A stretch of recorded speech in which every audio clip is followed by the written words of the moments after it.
Welcome, everyone in the United States, Canada, and around the world to another powerful episode of It's a Wrap with Rap, the podcast that is the intersection of hope, resilience, purpose, and relevant topics.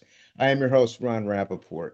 Today, we are honored to have Marit Welker, a speaker, certified life coach, a mother who rejected her own mother and made mistakes that estranged her own son, and a thoughtful voice on the deeply emotional and often misunderstood topic of family estrangement between parents and their adult children.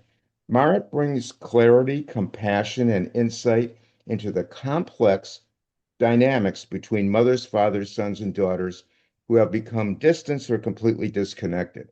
Her philosophy centers on accountability, self reflection, healing, and the belief that change often begins on the parent's end. Our discussion today will explore the causes of estrangement, the emotional toll it takes, and practical pathways toward understanding and reconciliation. Welcome, Marit, to the podcast. So Thank glad you. to have you. It's so good to be here. Thanks for having me. Oh, my pleasure.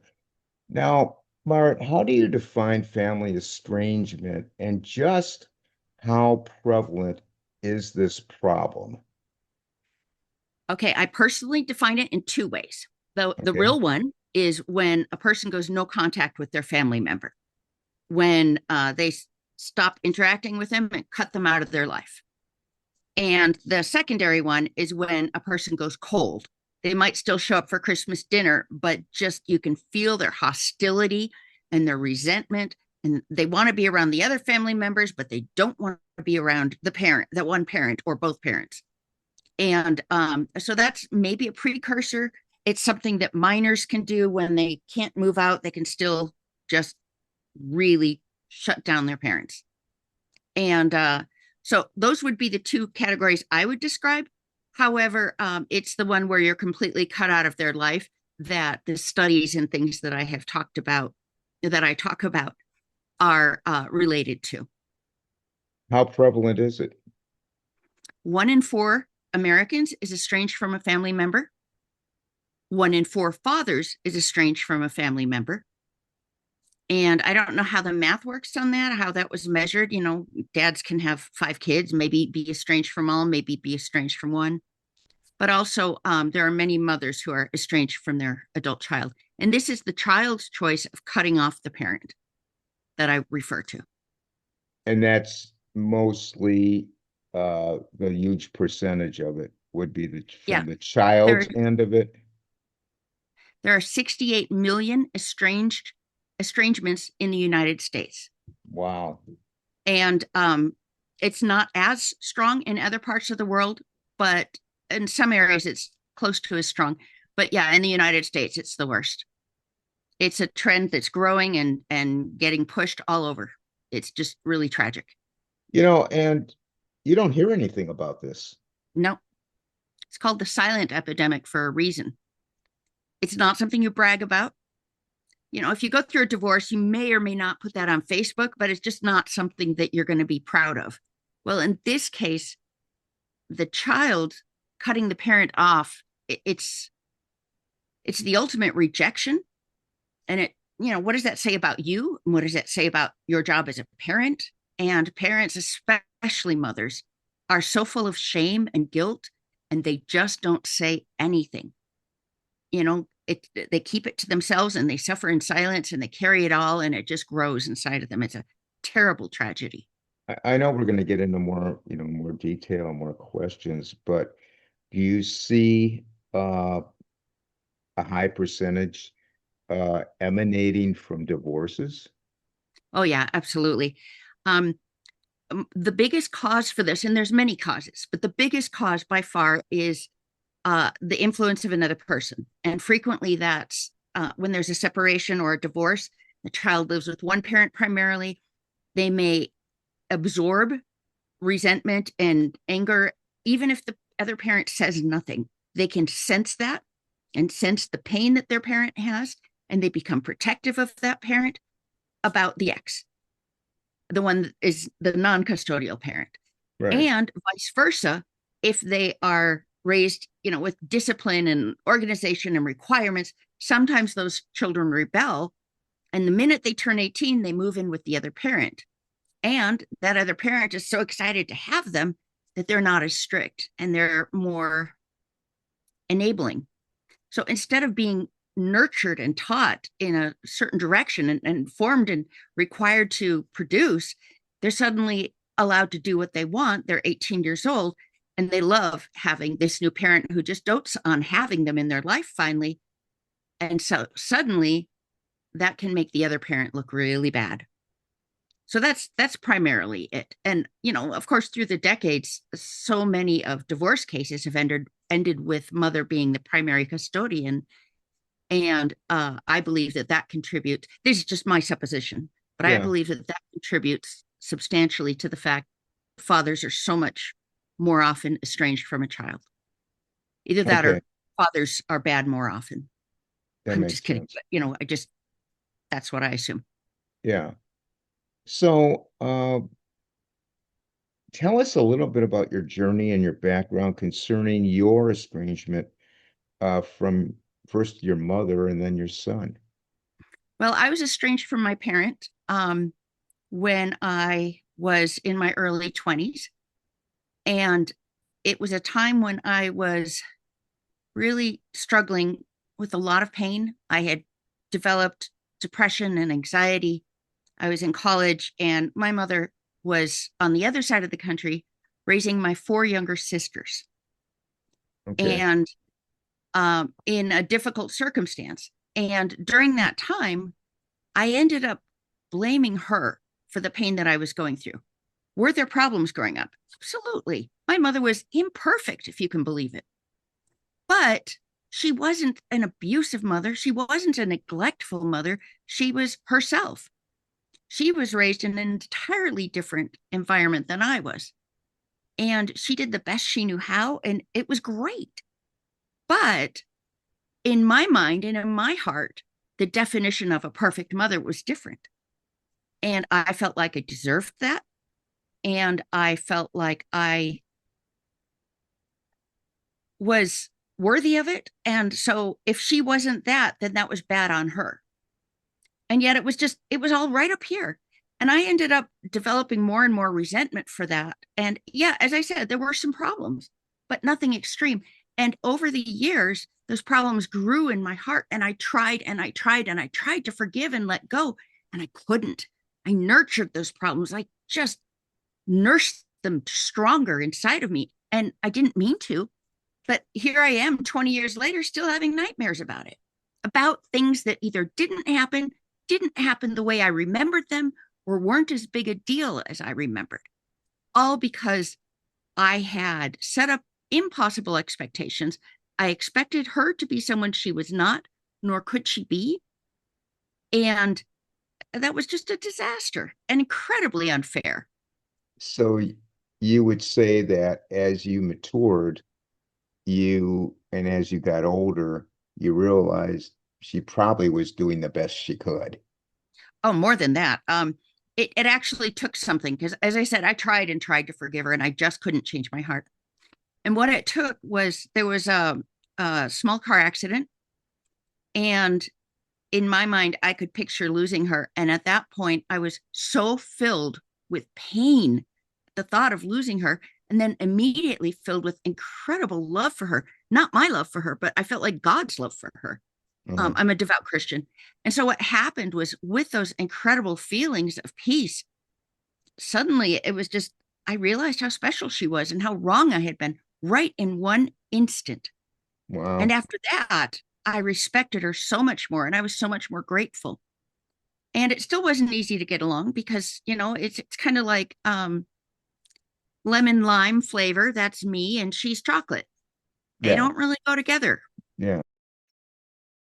What if I told you that everything you've been chasing, everything you've been waiting for, every dream, every breakthrough, every moment of clarity isn't somewhere out there in the future? It's already here, right now. Introducing the NowIst, Finding the Signs to Your Ultimate Desires in No Time by author Billy Mandarino. a powerful, soul shifting book that will completely change the way you see your life, your timing, and your potential. Let's be honest. How long have you been waiting?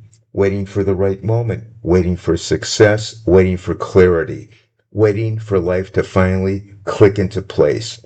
But what if the wait is the illusion? The Nowist philosophy is simple but incredibly profound. There is no later. There is no someday. There is only now. According to Billy, your desires don't exist in some distant future. They exist as signals, opportunities, and alignments happening in your present moment. The problem isn't that your dreams are far away, it's that you haven't been trained to see them. The Nowist teaches you how to recognize the signs that are already unfolding in your life, guiding you, nudging you, and aligning you with exactly what you've been seeking. It's about shifting your awareness from chasing time to mastering the moment. When you begin to live in the nowest, you stop doubting, you stop delaying, you stop missing what's right in front of you. And suddenly opportunities feel clearer, decisions feel easier, life feels aligned. This isn't theory, this is a new way of living, a way of realizing that everything you want is already in motion. You just need to tune in. If you've ever felt stuck, if you've ever felt like life is passing you by, if you've ever wondered, when is it my turn? This book is your answer. Not tomorrow, not someday. Stop waiting for your life to begin. Step into it. Grab your copy of The Nowist. Finding the Signs to Your Ultimate Desire in No Time by Billy Mandarino today and start seeing what's been there all along because your future isn't ahead of you, it's happening right now. The book is available from Amazon in hardcover, Kindle, and audiobook formats. And we just have very different personalities. And I couldn't get past that for a while. I did eventually. Now we're close. But I'm just so grateful for the woman she is and the example she's been to me and how she's blessed my children. But I couldn't see it because I was blind to it. Yeah. Now, that's the pattern that so many of these children that are adult children that are rejecting their parents are falling into. And that is that they have expectations. They aren't realistic expectations. They aren't allowing forgiveness or change of a parent. And that was one of the biggest blessings in my life is watching my parents continue to grow and change after I left home. You know, they raised four more children, Yeah. and one of the youngest is 13 years younger than me. And so to see my parents growing and then the children left home and to see them continue to grow, they were different people than when I lived at home. And that always brought comfort to me that there's hope for me as well. How, Marit, how did you get involved working in this field? Well, I was training to be a life coach and preparing my books. Oh, sorry, I'm working on two books slowly, but I was working on those and I was preparing to be a life coach and I was making good progress and starting my business. And then I realized I went through an estrangement with my son and eventually that resolved. And through that experience, I realized I don't want other moms to have to go through this pain because it was next level. It's not even like the death of a child because a death isn't personal. It isn't, I reject you. And a death, you get some sense of closure. Yeah. You get a funeral, you get sympathy cards, casseroles. With this, there's nothing, and you keep it to yourself and you hold it and it grows inside of you without closure, without understanding. And the surprising thing is how few of the parents understand why the child cut them off. Either the children are not explaining it or these parents are obtuse. But yeah, I had no idea. And I asked my son numerous times um, and could not get a clear explanation. That's Just, you're interesting. doing it again. Doing what? And Yeah. yeah, there was a bias there. There were beliefs there. And um, eventually, well, I'll tell you the story of it. I love my son very much. We have been very close through the years, and then we've gone through some times where we were not as close. And it was very close, but we butted heads a lot. We're both passionate and outspoken and opinionated. Uh-huh. But what happened is my son and I were going through kind of a rougher time, and he had certain beliefs, and our estrangement was based on those beliefs.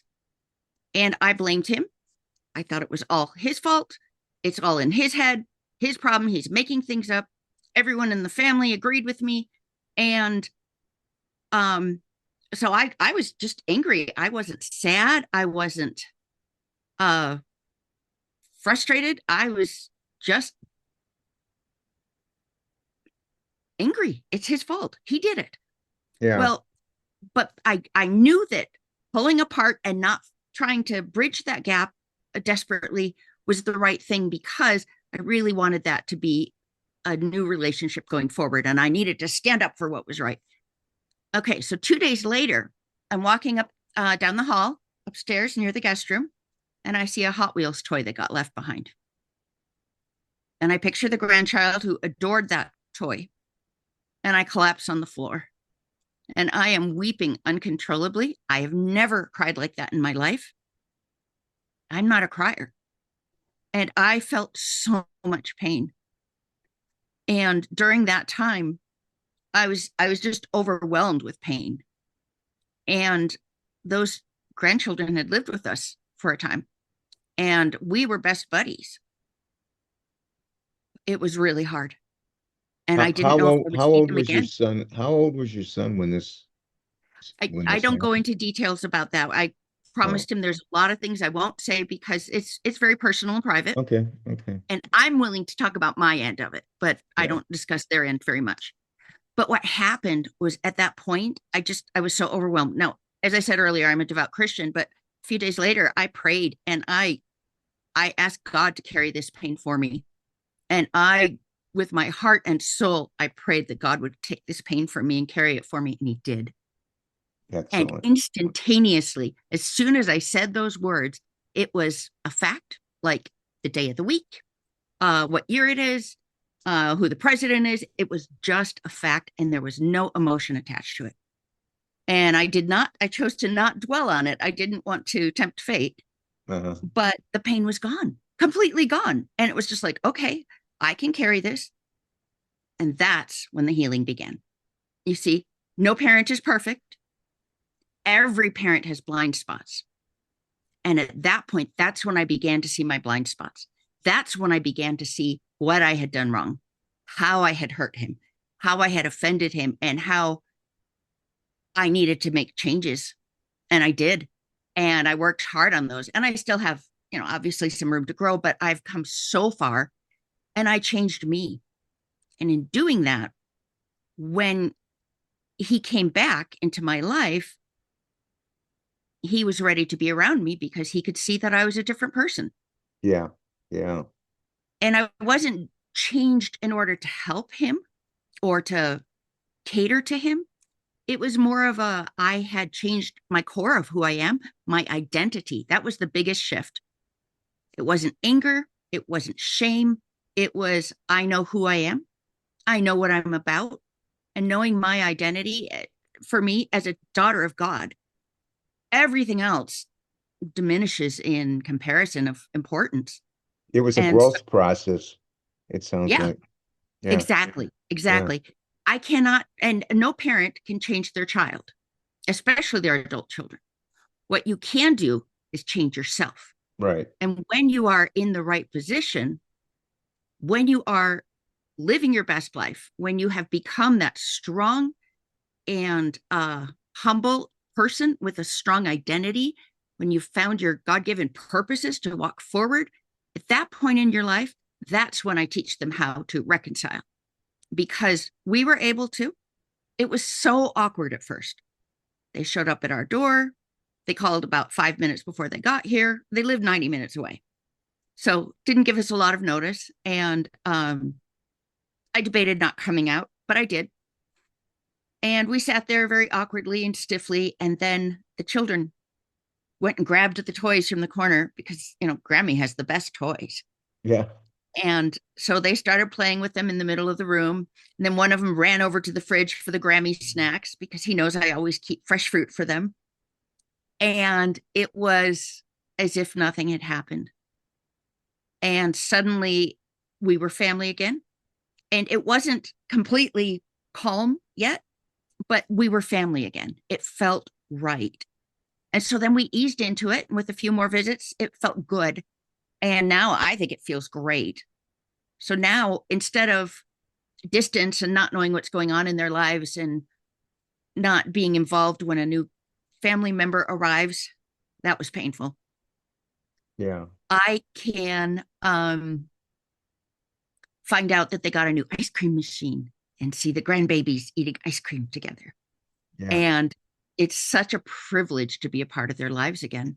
That's a wonderful story. It really is. Thank you. Have you found in your work common causes Oh, yeah. behind estrangement and what if one simple phrase has been holding you back your entire life? Sorry, I can't. It sounds harmless, even polite, but what if can't isn't the truth? What if it's just fear, doubt, or habit disguised as reality?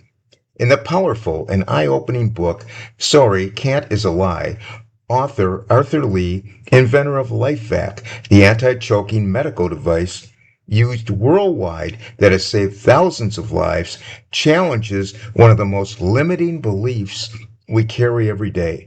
This isn't just a book, it's a mindset shift.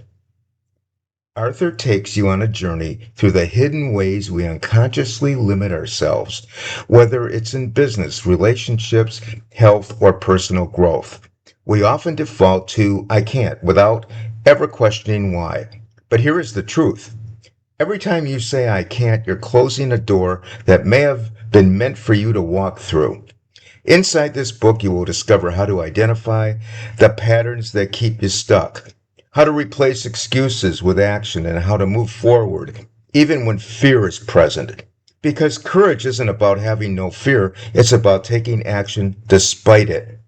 His book is for anyone who has ever felt stuck, anyone who has doubted themselves, anyone who knows deep down they're capable of more, but just hasn't taken that step yet.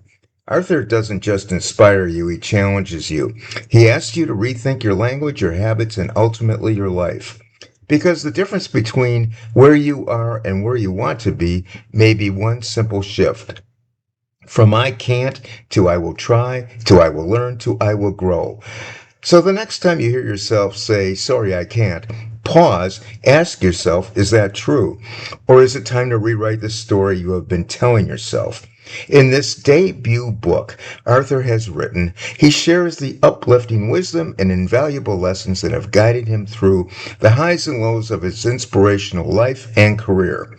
Told in his down-to-earth, approachable writing and supplemented by classical movie quotes and pop culture references, the book is a quick and powerful read that is sure to be a fantastic addition to the reader's mental toolkit.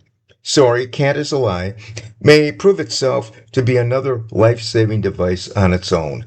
The book, Sorry, Can't is a Lie, is available from Amazon in paperback, Kindle, and audiobook formats, and from the website lifevac.net. Patterns you see specifically between mothers and daughters versus fathers and sons. I have not seen a difference between genders. And I don't work with the men, so I don't know as much except statistics. There's been some incredible studies done. In fact, it was in 2002, I think Carl Pillamer at Cornell did a study on gerontology. It might have been 1998. And when he did this study, he noticed an astounding percentage of parents that were dying alone that had been cut off by their child or their children. And that's, tragic. Yeah. And I have a good friend who's going through that. She's cut off from her two children and she's been in the hospital for 2 months. And who does she have to visit her? unfortunately, it's a really tragic pattern that's duplicating itself. So Carl devoted a lot of resources to this and did a massive study in 2019 or 2018, I think. And in that study, he found that 68 or 69% of, not 68 or 69%, 68 or 69 million people are estranged from a family member. Found out that, of course, that's an estimate. They didn't go Yeah. door to door. And they found out that 1 in 4 fathers is estranged. They found out why children were leaving. And they found out that the children could explain why some of the time, but the parents couldn't much of the time. And I personally question that. I don't think it's just bad parenting that they don't know, or even bad communication on the child's part. I think the test was done in kind of a multiple choice format. And Okay. because of that, I believe that the young people could find words for it because it was offered to them. But yeah, it's just become increasingly common, and there are support groups for these people, and they are praised with phrases like lose your parents, find your life, and things like having this be called self-care and cutting off toxic people from your life. Here's the problem. People in our generation, the Gen X and boomers, were told that the meaning of trauma was one thing, and these young people have a different meaning. There was such a huge stigma against mental illness for a very long time, Yeah. and that's gone. But the people that now talk about it, they've softened the meaning. It's called concept creep. And instead of trauma being, I'm going to do a medical analogy. Trauma, in my mind, as a kid, would have been a gunshot wound to the chest. Whereas trauma today would also include a sprained ankle. A badly Exactly. sprained ankle can hurt worse than a broken bone. It can hurt just as much, but it's not as serious. Right. And the problem is that with that shift in meaning for abuse, abuse tests show, studies, peer-reviewed studies have shown that abuse is at its lowest point in decades. It's so low now. And I think it's down like 70 or 80% from where it was 3 or 4 decades ago. That's And amazing. yeah, it's incredible. But reports of it have increased, and mental health problems have increased substantially. And all of these people are experiencing trauma and abuse, and yet they were never touched physically, or maybe they were spanked. They were never neglected, terribly. They never went through psychological or whatever strong abuse, but they become these victims. And as I mentioned earlier, and that's not all of them. This is a small portion of them, but Do you think a lot of growing this is over exaggeration on hundred their percent, part? I hundred mean, percent. trauma, could be in somebody, like you said, it could be my pinky finger got hurt. I'm Yeah, traumatized. absolutely, hundred Or, percent. something And when is you believe you're frivolous. traumatized, when you believe you're traumatized, or you get a diagnosis, that's armor plated. And Yeah. in 2002, there was a satirical article written in a psychology magazine about pathology in the 100-Acre Wood, and it talked about Winnie the Pooh and his binge eating disorder for honey, and I don't remember what else it was. Piglet and his incredible fears, psychosis or whatever.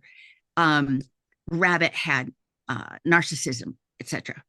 But what happened was they wrote this all out about the characters because they took their quirks and personalities and they exaggerated them, and they studied it long enough that they put names to it. And it was done as a joke because of the incredible over diagnosing that is taking place in the industry.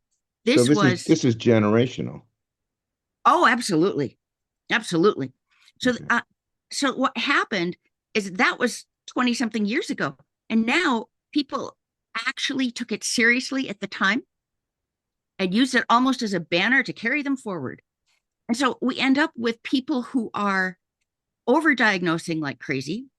Yeah. And when they are put into an environment with a proper uh,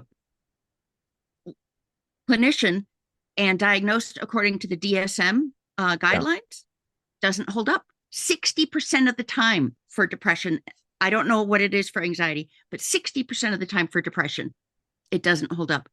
And 70%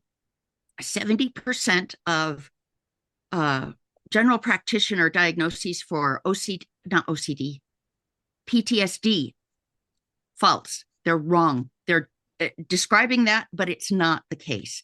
Doesn't hold And up. so once a person knows that they have this disorder, suddenly that's where they live. That's their addresses. I have this problem. Yeah. And so if I've been diagnosed with something I don't have, and then I wear it like a suit of armor, I have this, so I'm not responsible. Yeah.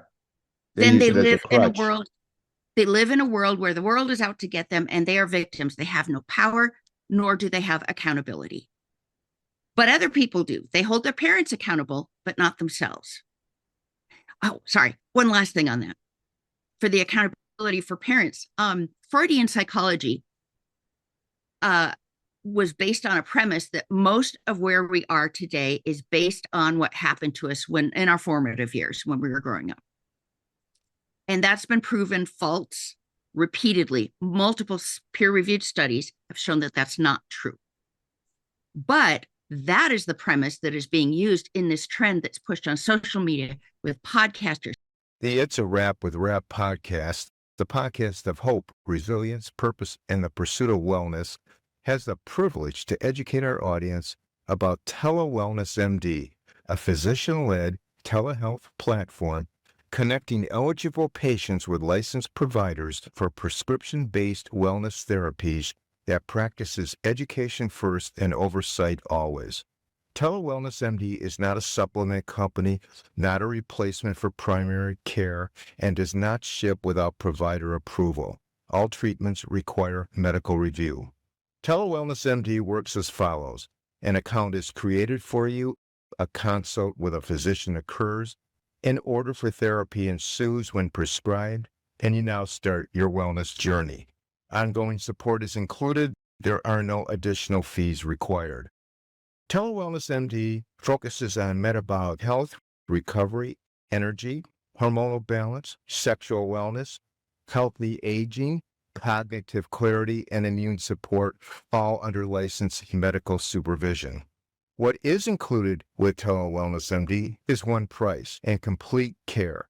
Included are a provider review and prescription by a licensed medical provider, prescriptions prepared by state-regulated U.S.-based compounding pharmacies, all the required supplies when applicable, the listed vial size and concentration, fast, discreet shipping directly to your door, and ongoing support which includes access to the TeleWellnessMD live U.S.-based support team, no memberships, no add-on fees, and no surprises. Are you curious? Learn more and connect with a licensed provider to determine whether treatment may be appropriate for you. Please use the link provided to access the website and receive a 25% podcast discount on your first order. With TV show hosts, where they're talking about this incredible trend of self-care, of cutting them out of your life and moving forward, and the bravery that took, and that we're so proud of you, and creating your own family. You know, so definitely Gen Z and millennials, it's a much, much higher trend in them. And it's also much higher trend from therapists in that age range that are recommending this, which a therapist should never do. They can present the options, but they should never make that decision for their patient. So do you think this is why the world is so divided on this issue? Because of the different generational practitioners? No. As I said earlier, what I'm talking about here, this problem, that's a portion of the estrangements. Maybe a third, maybe a half, maybe a tenth. I don't know exactly how much. But I do know that but I do know that it's prominent enough that it's a problem and it could be prevented. Well, I can I fix was talking about one-on-one. estrangement being supported by these Oh, important voices. oh yeah. That's definitely a social thing. It's a Yeah. society thing. It's through the influence of Freudian psychology. It's very popular. You get a lot of reviews and hits for that. Um, and people who are looking for creating their own new family. No longer are you, blood is thicker than water. Now family is forever. It's more of a curate your own family, put the people together that are your family, that are your support network. And then over the years that changes too. Yeah. Um, it's like divorcing yourself from your parents. Yeah. Yeah. What responsibility should parents take even if they feel wronged? Okay, this is the first step we learn. Number one, this is an important one. So listen closely if this has happened to you. Your child, and this is painful to listen to, but listen anyway. Your child was hurting enough for whatever cause, whether you were involved in that or not, they were hurting enough to cut you out of their life. That pain is real. That pain should never be diminished. It is a real pain, just like my 20 years of nightmares, weekly nightmares were about my parent. And that doesn't mean that I had cause for it, but my pain was very real. So recognize that. Feel compassion for your child. And they may not be able to control this because they have opened windows and doors into a direction that their brain has gone. And they can control it, but they can't control it like overnight. Right. I'm really into neuroscience. I had 13 concussions, and so I love the brain and studying the brain and trying to protect it. And unfortunately, I have a bad case of clumsy, so I'm not very good at it for myself. But understanding the biology of your brain is that it is there to protect you, and its first priority is to look for problems to protect you. That is its first line of defense, is looking for the bad. Secondary, it needs to conserve energy because it uses so many calories compared to any other portion of your body. It really is a calorie suck. So using those two things, I have an example where I have a kitchen cabinet and we had glasses in one cabinet and plates in another. And it didn't make sense, so I got rid of a lot and consolidated it into one cabinet. And for about 4 months, people were going to the wrong cabinet to get their plates. For April Fool's this year, 5 years later, I put them back. Everybody's begging me to leave them, but that was fun. Well, what happened was with these plates in the wrong cabinet, they're not in that cabinet, but it's where you go to get your plate because you've done it so many hundreds of times. Right. And your brain has that pathway, even though it's wrong and it knows it's wrong, it follows the pathway that's well developed. A thought is not a fact, but your brain believes it. And if you think it more than one time, it becomes comfortable and it believes it more. Think it 1,000 times and it's become a road, not a neural pathway. Think it 10,000 times and it's a superhighway. And that's kind of what happened with our dishes in the wrong cabinet. Well, if our brain didn't protect our energy, we'd have to go to that cabinet, open it up, thinking, what's a cabinet? Open it up, pull something out and say, what's this? Looking at a plate. We don't have to do that each time because of these pathways that protect us, that our energy, that we are allowed to think things over and over and it becomes a pattern. But we have to be careful. And there's a thing called metacognition, and that is thinking about your thinking in real time. And that is you can develop an awareness of what your thoughts are, where you're going, what you're doing with them while you're doing it. So that if you start to think something negative, you notice and you stop. Or if you start to follow a path that's going to lead in a bad direction, you stop and you change it. And it's a wonderful ability, and it's the hardest thing you'll ever get. But when you can learn to discipline your brain that way, it's remarkable what happens. What emotional impact does estrangement have on a parent and their adult child? And what are there long-term psychological consequences if it remains unresolved? Well, I'm not a psychologist. I don't know. I would guess that that's a choice. Metacognition can take care of that. I mean, people who go through serious, real trauma end up living fantastic lives. It's not a matter of just our circumstances. It's a matter of our thoughts and where we choose to dwell and what direction we choose to go. I have a close friend who was estranged from her daughter for the greater part of 30 years. And recently they've come back together and are developing a nice relationship. And I'm so grateful for that. She's quite old now, but I missed 20 years of friendship with my mom, and she's amazing. Oh, what I wish I could do to get that back. Instead of trying to make her into someone she could never be, Yeah, I could have enjoyed and loved her and learned from her as she is, and she's amazing. And no, I did not choose that. And did I have trauma because of that? In a way, yes. Trauma, I don't know where you would define it. It's not real trauma, but I did have nightmares for many years over it. So there was obviously a psychological impact. I know that when parents and children can reconcile peacefully, it's a glorious thing. It's so beautiful. And I'm so grateful for every minute I have with them, for every text, for every phone call. However, when they can't, this is what I teach is you need to be aware that your child may or may not come back. You cannot change your child. You cannot influence your child. What you can do is change yourself. And so I help women repair their identity and become stronger in it and loving themselves without any barriers. And then we help move them forward towards the laws of happiness. And after you pass through and learn those and live those, then we go on to finding your next purpose in life and missions, because you've got all that mother love in you. You know, it didn't go away just because your child moved out of the house. You right. still love them. My son went to college. I wanted to know what he had for breakfast, what he thought of his roommates, what he wore on his first day. Did he like his professors? What did they talk about in the first lesson, especially in econ class? And you know what I got?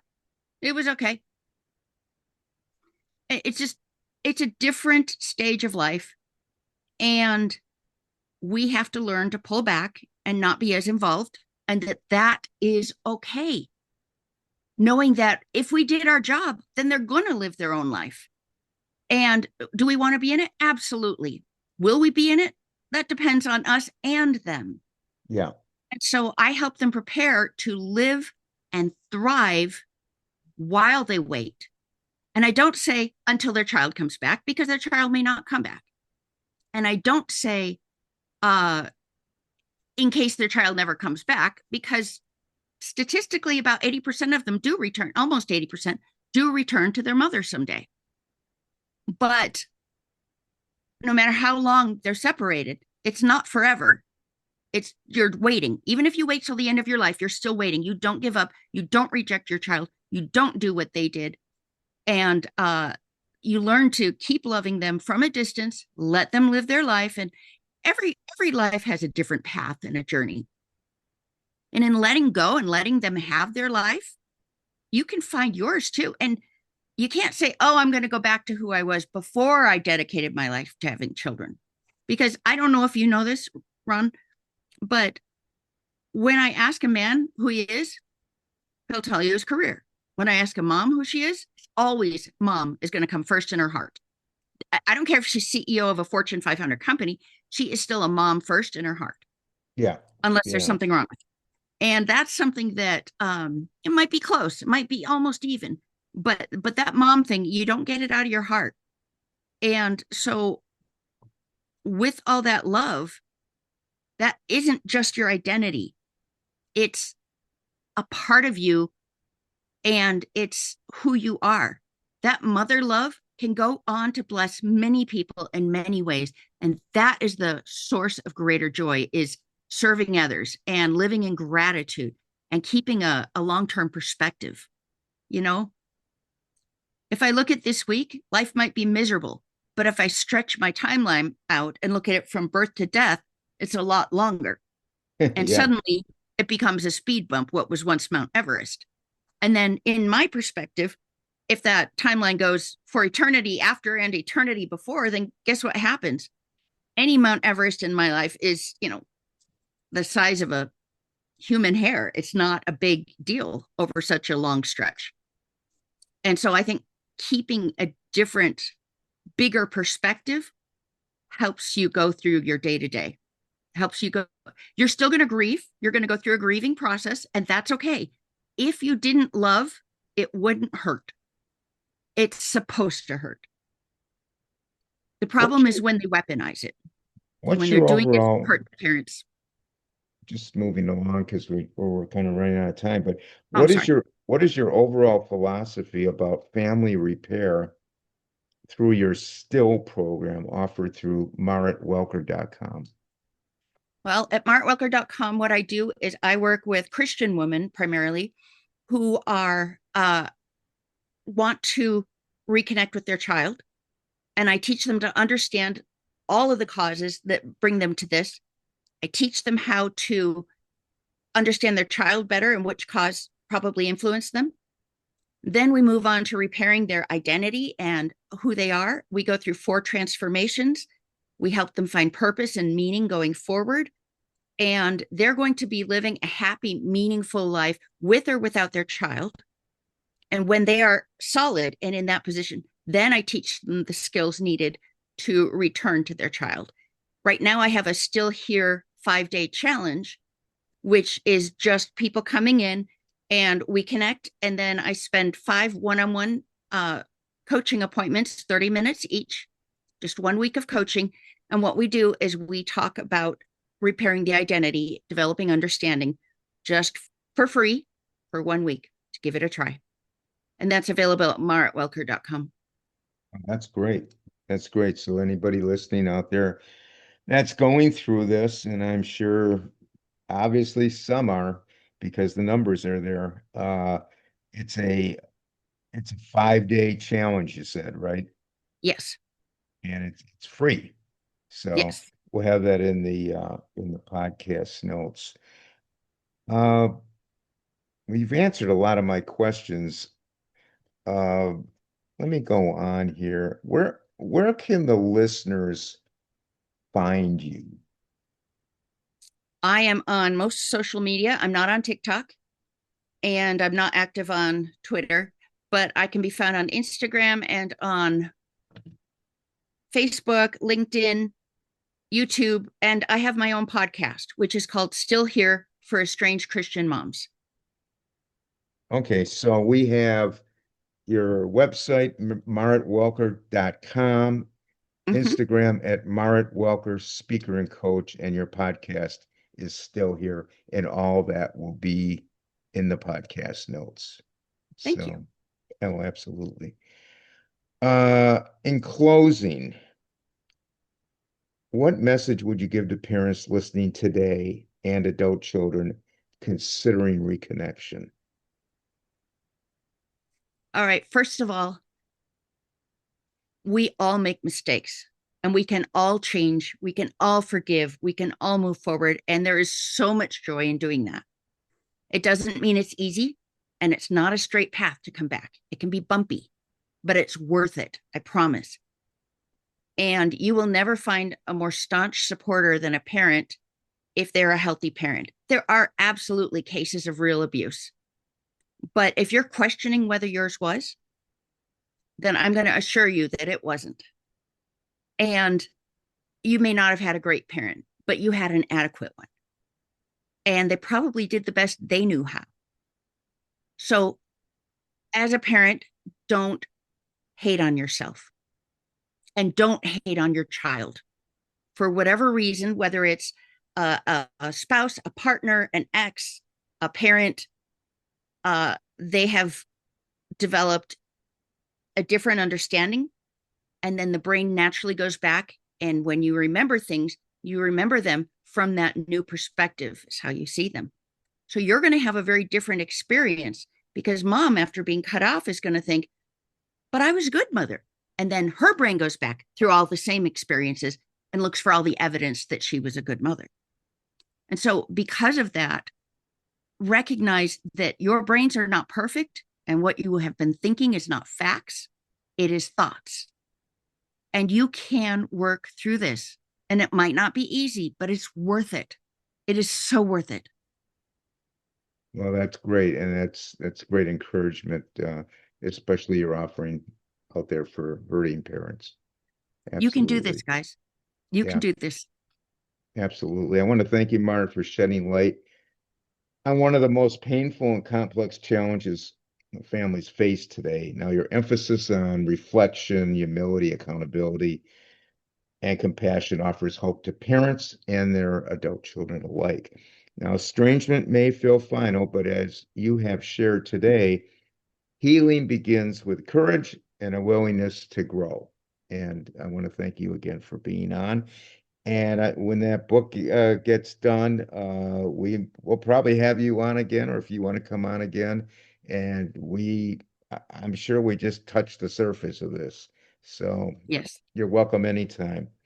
Thank Thanks you. again. Now, comments and suggestions for the podcast, you can email me at it's a wrap with rap at gmail.com. Our Facebook group is It's a Wrap with Rap. It's a private group, so you'll have to email me if you want to get in. We have a couple thousand people in there. Instagram is at It's a Wrap with Rap podcast. We're on X at Rapper, WRAPPER 130. We're on most of the social media platforms. Our website is it's a wrap with rap.com. And our YouTube channel is It's a Wrap with Rap, the podcast uncut. I want to thank everyone for listening or viewing. I want everybody to please stay safe. And for now, it's a wrap.